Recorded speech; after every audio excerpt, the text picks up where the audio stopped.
ఈ cinema promotion single హ్యాండెడ్గా పాపం నిధి అగర్వాల్ భుజాల మీద వేసుకొని నాకే బాధ అనిపించింది.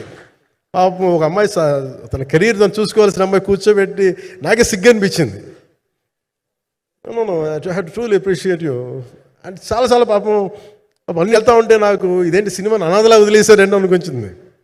సో నాకేమనిపించింది, ఈ సినిమాకి ఎవరు అనాథలా వదలలేదు, నేను ఉన్నానని చెప్పడానికి వచ్చాను ఈ రోజున.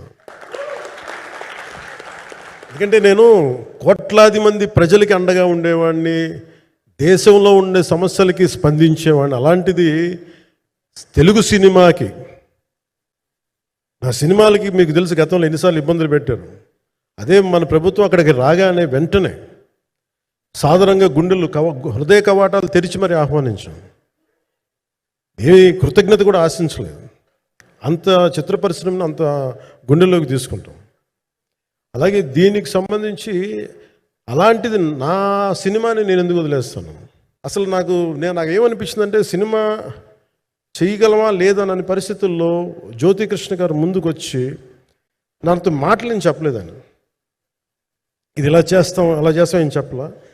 ఏమి చేయబోతున్నాడో ఎవ్రీథింగ్ వాజ్ ప్రీ విజువలైజ్డ్. ఈ సీన్ ఇలా ఉండబోతుంది, ఈ చేయబోయే సీన్ ఇలా ఉన్నది. నాకు దాని మీద ఆత్మవిశ్వాసం కలిగింది. నాకు లేదు, ఒక సత్తా ఉన్న దర్శకుడు, తెలుగు చిత్ర పరిశ్రమకి సైజ్ తీయగలిగేవాడు, మంచి సాలిడ్ ఎడిటింగ్ సెన్స్ ఉన్నవాడు, మ్యూజికల్ సెన్స్ ఉన్నవాడు. అలాంటి వ్యక్తికి మనోజ్ పరమహంస గారు తోడారు. వీళ్ళిద్దరు కాంబినేషన్లో రత్నం గారి అనుభవంతో ఈ రోజున ఒక మంచి ప్రోడక్ట్ అయితే తీసుకొచ్చాం. Maybe out done it in at least ఒక 50% ఆఫ్ ఇట్. ఎందుకంటే నేను చెప్పింది అలా చేయగలరు, ఇవన్నీ కూర్చోబెట్టి వీ డిడ్ అవర్ బెస్ట్. అంటే నేనేమనుకున్నానంటే, క్లైమాక్స్ చేసేటప్పుడు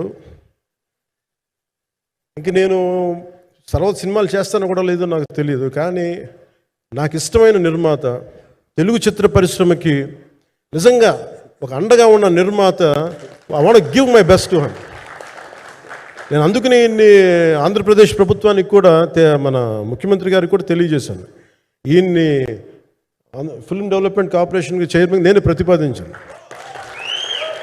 అంటే నాకేంటంటే, I don't want to be a political. ఆయన నా నిర్మాతని కాదు, ఈయన అందరు హీరోలతో తీశారు. ఈయన పాన్ ఇండియాలో ప్రతి ఒక్కరు తెలిసి ఈయనంటే, ఇలాంటి వ్యక్తి ఉంటే మన తెలుగు చిత్ర పరిశ్రమకి బాగుంటుంది. అలాగే ప్రత్యేకించి తెలుగు చిత్ర పరిశ్రమ అనేది నాకు, ఈ టాలీవుడ్ అనే పదాలు నాకు వాడటం నాకు ఇష్టం ఉండదు.